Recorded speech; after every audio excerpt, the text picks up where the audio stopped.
Got a facelift, new taillights, new headlights, new rear bumper, tweaked the suspension a little bit, tweaked the gearbox a little bit, and the biggest thing, it went from the F20 engine to the F22.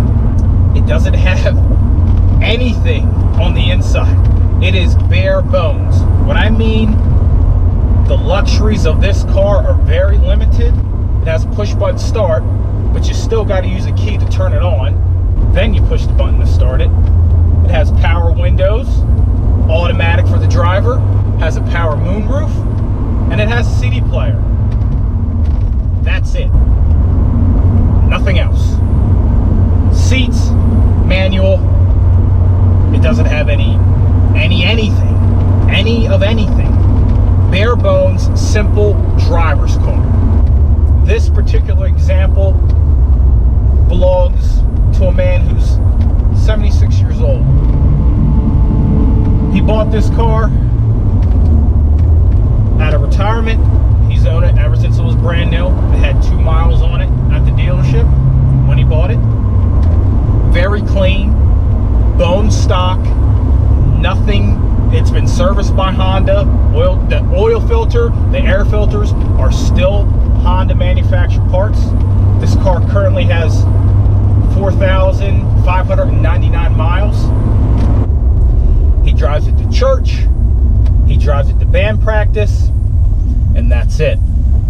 Nothing more, nothing less. Let's hear that red line.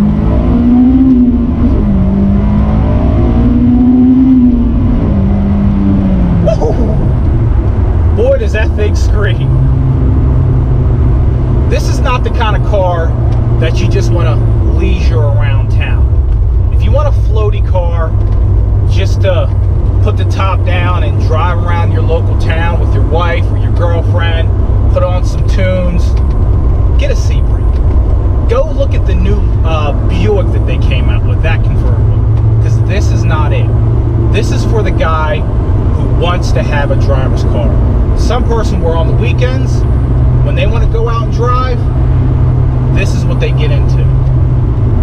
From the AP1 to the AP2, Honda basically just refined the car. Plain and simple, just a refinement. The AP1 was a very good car. The F20 was a great engine.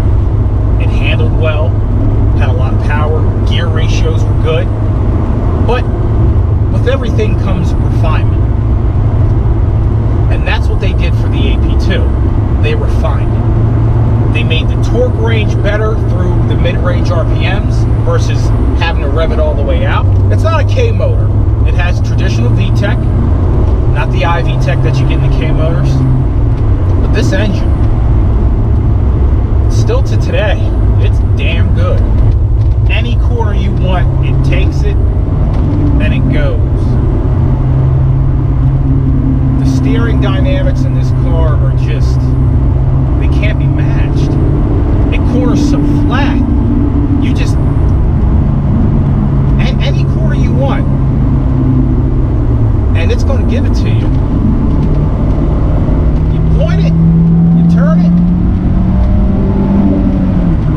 and it goes. I just did it. I was having so much fun in this car, I had absolutely no clue where I'm at. I'm on some good back roads, but as into where I'm going, I have absolutely no clue. Look at this Miata. You in the wrong car. DJ Khaled, the way you feel about flowers is the way I feel about this little sweet pea right here. I don't know how people don't get DUI driving this car. I am driving under the influence of greatness right now. They say liquor gets you intoxicated. Drive this. Drive this right here. You want to get intoxicated right here? You don't need no alcohol. You don't need no marijuana. You don't need none of that. Drive this. It'll get you high. Now I'm going to nitpick. Things I don't like about this car. It's hard to find things I don't like about this car. But I did find some, and like I said, it's nitpicking. I don't like the gauges. I'm not a fan of digital gauges. I think this would be a lot more interesting if you were watching that tachometer climb up to 8,000. I've never been a fan of digital gauges. I know the new cars, they're integrating digital gauges and LCD gauges and different things like that into the cars. And granted, they do look good, but I'm a traditionalist. I love just watching the tach climb itself. And plus, I hate digital gas gauges. Like, you never really know. It's like, oh, is this like a quarter tank? Is this like a not a quarter tank? I can't figure it out. Another thing I don't like about this car is the clutch takes up a little high. You get used to it after a while. It's not really an issue. It's kind of a nitpick, but it is kind of pulling up your leg a little bit more than you want to.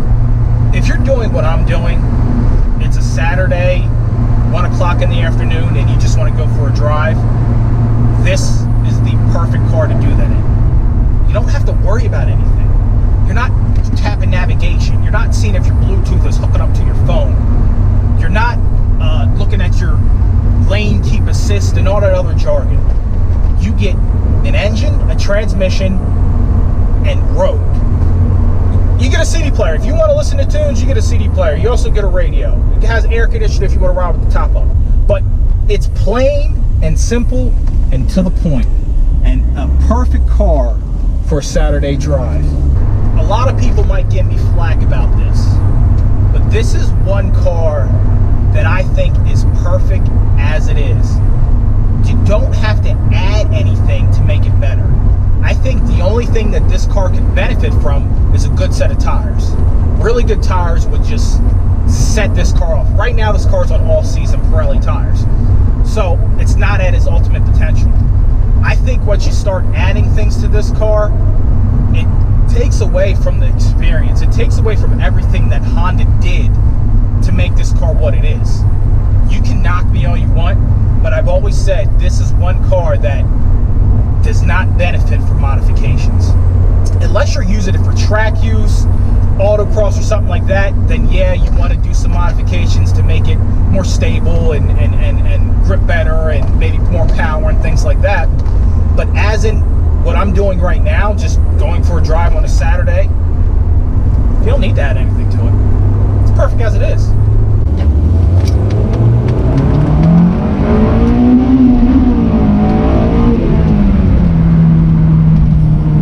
My recommendation, if you're in the market for this car, buy it. Whether it's an AP1, an AP2, old, ugly, borrowed, new, buy it. It is worth every penny if you love the sensation of just driving. Until next time, ladies and gentlemen.